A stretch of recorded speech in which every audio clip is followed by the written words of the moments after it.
In this session, we begin exploring the 17 prophetic books of the Old Testament. First, there are the major prophets, which are the books of Isaiah, Jeremiah, Lamentations, Ezekiel, and Daniel. They are called major because they are the larger prophetic books of the Old Testament. Second, there is another group called the minor prophets.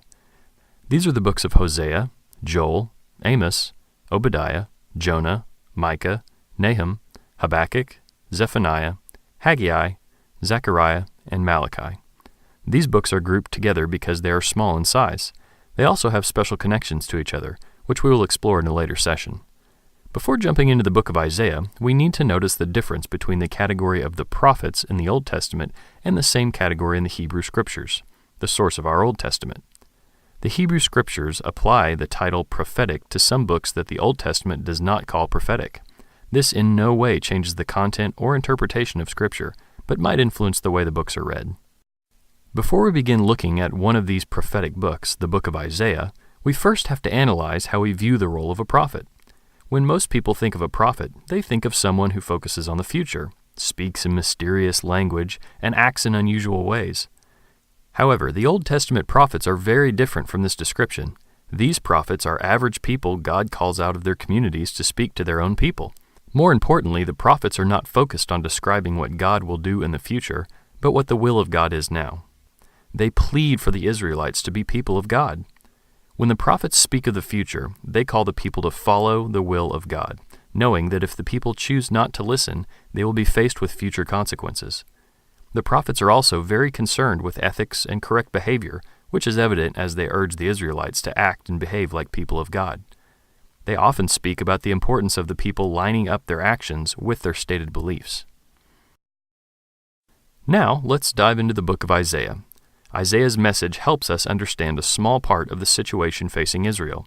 The Assyrian Empire has rapidly grown in power and is a massive threat to Judah, the southern kingdom of the Israelites. Israel, seeking to protect itself, forms an alliance with Egypt and other surrounding nations. It is the threat of the Assyrians coupled with the alliance of other nations that drives Isaiah's message. You read the high point of the story in Isaiah chapters 36 and 37. Imagine being there. You're an Israelite in Jerusalem, and your city is surrounded by the massive armies of Assyria. A messenger from the king of Assyria openly calls your people to surrender or face destruction. It is here that Isaiah asks the Israelites, and in turn, us, who do you trust? Who do you have confidence in? The Israelites, after being challenged by the prophet of God, agree to have confidence in God. You saw the result in the way God dealt with both the king of Assyria and his armies. The central challenge of this book is confidence. If you say you serve the Creator of the world, do you act in a way that demonstrates trust and confidence in God?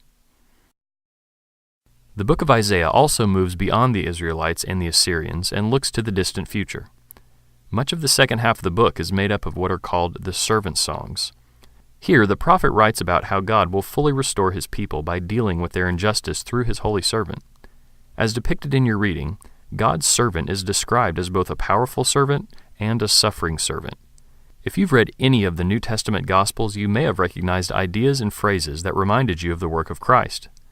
The Christian faith sees the servant songs of Isaiah, to some extent, as prophecies of the work of Christ.